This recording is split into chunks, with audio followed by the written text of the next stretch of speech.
এখন লোকে কি পছন্দ করে, আমি কোরিয়ান খাবো, আমি জাপানিজ খাবো।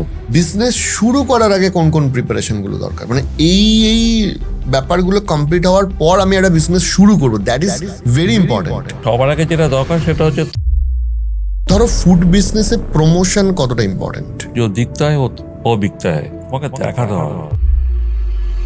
তোমার লাইফে ভূতের রাজা দিলবরের তরফ থেকে সব থেকে বড় বর কি?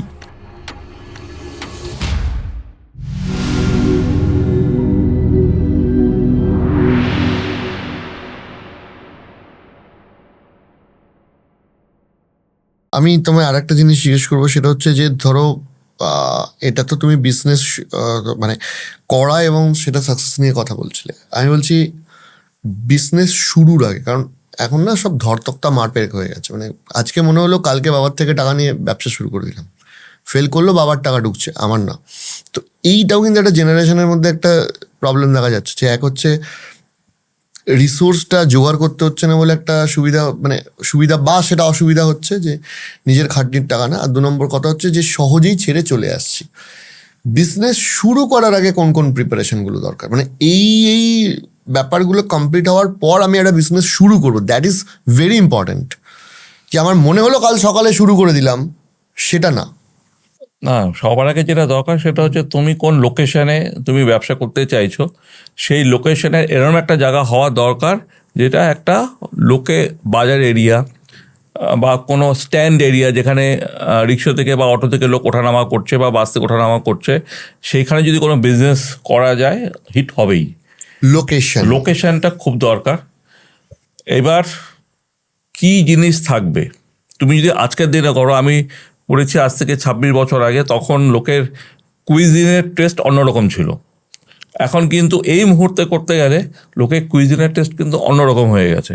এখন লোকে কি পছন্দ করে, আমি কোরিয়ান খাবো, আমি জাপানিজ খাবো, বা আমি এই টাইপের কিছু আমি খাবো, আমি এশিয়ান কুইজিন খাবো, এই জিনিসগুলো এখন হয়ে গেছে।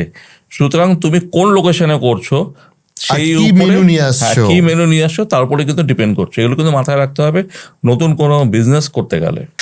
What about the promotion? কারণ কি রেস্টুরেন্ট বিজনেস একটা প্রমোশন একটা খুব বড় ভূমিকা রাখে। আমি অনেককেই দেখেছি এই ভাবনা চিন্তাটা করতে, যে আমি আমার নিজের ইনস্টাগ্রাম থেকে প্রমোট করে নেবো। তারপর দেখা যায় যে যখন একটু ব্যবসা হলো, মানে দিনে 10-12 হাজার টাকা 15 হাজার টাকা সেল হচ্ছে, তখন সে আর নিজের প্রমোশনটা করতে পারছে না, কারণ স্বাভাবিকভাবে তার কাছে সময় নেই।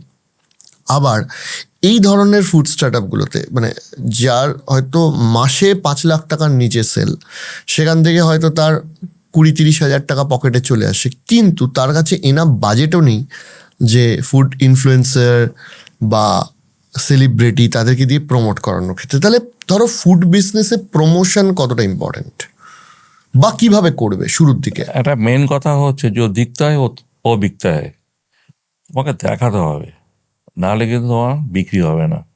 তো দেখাতে গেলে যেটা করতে হবে সেটা তোমার প্রমোশন করতেই হবে, যেরকম করে হোক তোমাকে প্রমোশন করতে হবে। তুমি যদি কোনো স্টারকে না আনতে পারো, কোনো সেলিব্রিটিকে যদি আনতে না পারো, তো তুমি এরকম কোনো ইনফ্লুয়েন্সার নিয়ে আসো যার ফলোয়ার অনেক বেশি আছে, তার পেজে যদি পোস্ট করা যায়, সেখান থেকে কিন্তু অনেকটা কাস্টমার আসবে, কাস্টমার জানবে। তো এই জিনিসগুলো কিন্তু তোমায় করতে হবে, এবং করতে করতে যখন নাকি তোমার বিজনেসটা বাড়বে, তখন কিন্তু সেলিব্রিটিকে আনাটা ভীষণ দরকার। এনে যদি দুটো কথা বলানো যায়, লাভ হয়েছে। আমি তো তুমি পেজ খুললেই দেখবে যে আমার এগুলো ভর্তি। আমি তোমার প্র্যাকটিক্যাল এক্সপিরিয়েন্স জিজ্ঞেস করছি। মারাত্মক, এটা মারাত্মক এফেক্ট।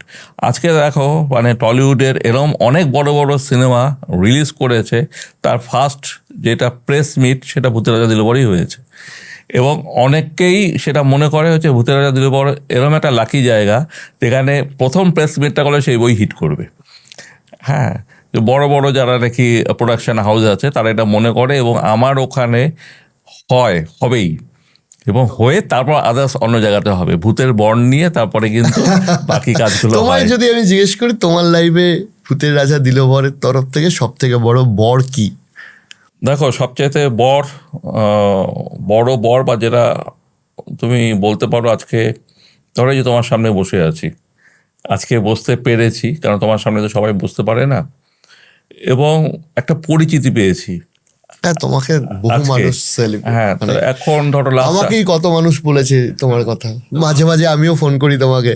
হ্যাঁ লাস্ট 4-5 বছর ধরে একটা পরিচিতি হয়েছে, লোকে এখন চিনছে, জানছে, লোকে অনেকে এসে কথা বলে, অনেকে বিজনেস ব্যাপারে জানতে চায়, অনেকে বিজনেস করতে চায়। তো এই জিনিসটা আমি এনজয় করি, এই জিনিসটা আমার ভালো লাগে। আমি আমি এবার একদম সরাসরি বিজনেসের একটা প্রশ্ন করি, যেটা নিয়ে বহু মানুষ আমার মাথা খারাপ করে দেয়, সেটা সরাসরি তুমি বলে দাও। আশা করি এই প্রশ্নবানটা এবার থেকে তোমার কাছে যাবে। সেটা হচ্ছে যে আমি একটা ভূতের রাজা দিলবর খুলতে চাই আমার এলাকায়, কি করতে হবে? মানে কেউ যদি খুলতে চায়।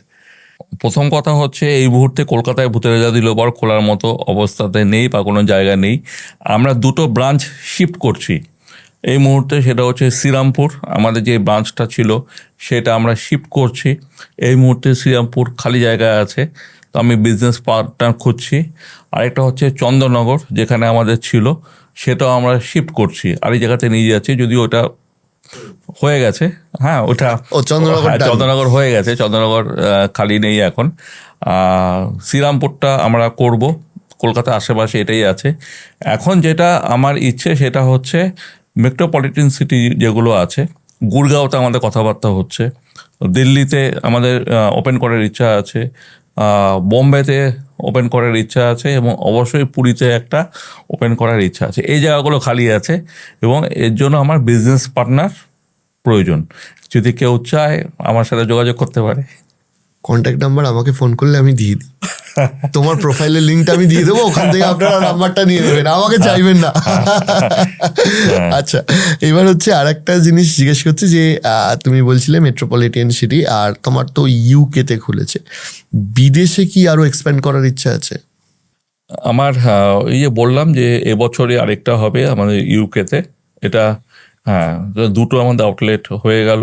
ভালো হলো, আমার ওখানে গিয়ে হ্যাঁ, তোমার ফোন করে চলে আসবো। আরেকটা বিরাট প্রজেক্ট আমার আটকে আছে ট্রাম্পের জন্য। এই ট্রাম্পের এইসবের জন্য রোজই যুদ্ধ হচ্ছে, রোজই এই সমস্যাগুলো হচ্ছে।